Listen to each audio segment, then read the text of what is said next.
Media playback is not supported on this device. Cyrille Regis was one of the great symbols of the fight against racism, and a pioneer for black footballers across the world, West Brom say.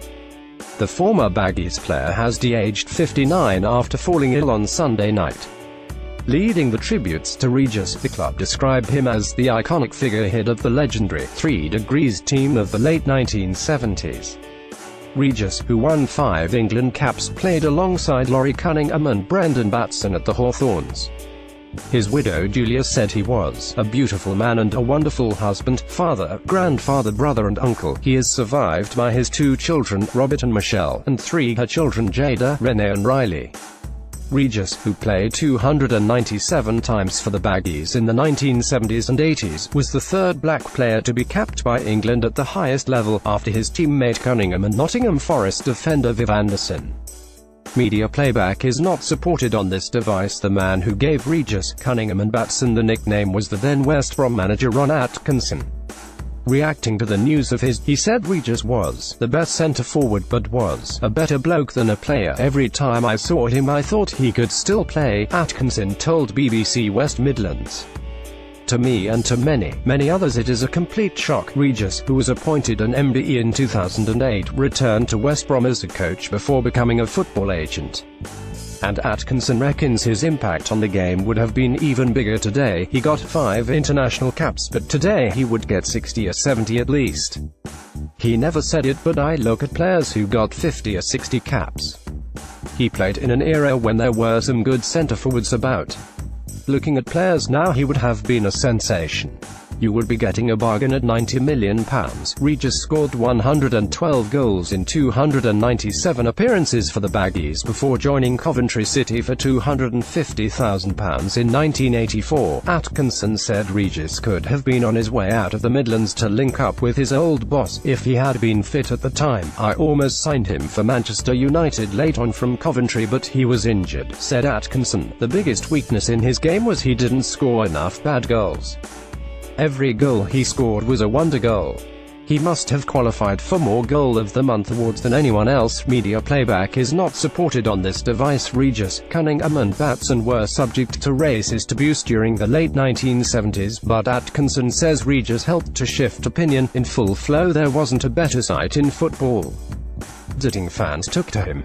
I can remember us playing the Leeds and we were all getting abuse, but he scored 2 wonder goals and afterwards he got a standing ovation from the Leeds crowd. Viv Anderson, the first black player to play for England, added, Cyrille was a demon on the pitch, but off it he was a kind and warm-hearted person. All 3 of them, Regis, Cunningham and Batson, were pioneers. I still look up to them.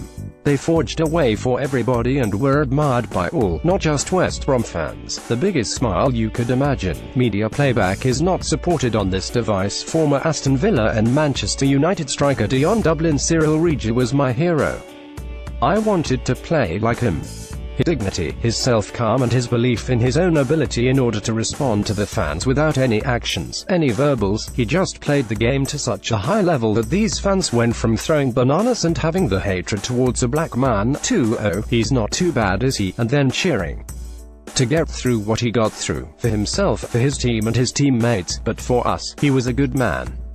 He will be remembered with a lot of dignity, a man that had a lot of courage, a man that had immense talent and a man that had the biggest smile you could ever imagine.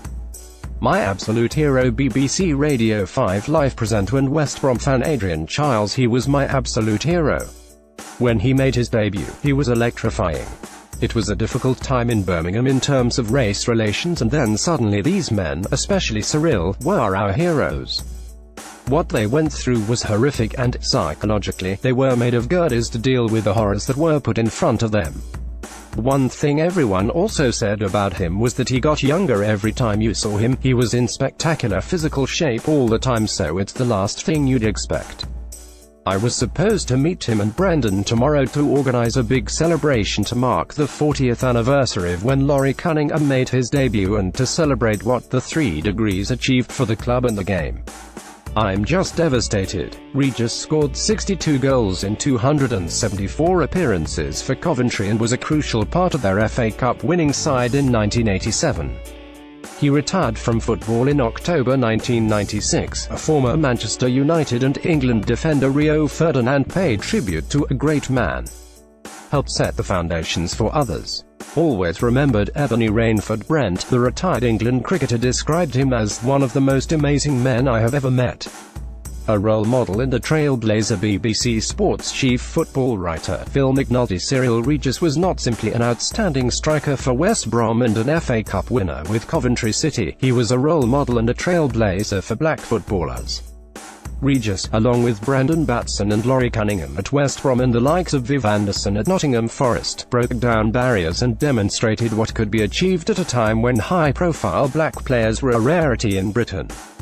And Regis did it the hard way by coming through the Isthmian League at Hayes before being spotted and signed for the Baggies by then-manager Ronnie Allen in May 1977. It was under Ron Atkinson that he achieved the status that made him a legend at the Hawthorns, a striker of explosive, raw power and finishing who could unsettle any defense. Regis was powerful in the air, quick and a scorer of any type of goal, spectacular or scrappy. Regis was a gentleman away from football, but such was his threat on the field, particularly when subjected to heavy physical attentions from opponents, that opposing managers used to specifically instruct the players not to upset him or annoy him in any way, as the results could be devastating. In full flight, Regis was a magnificent sight.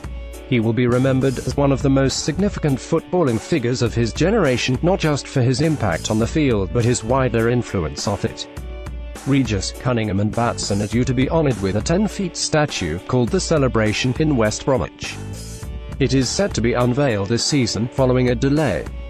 At a preview of the structure in 2013, Regis said, "We were part of that first generation of black players in this country, and I'm sure that if you ask any second-generation player they will tell you they were inspired by Laurie.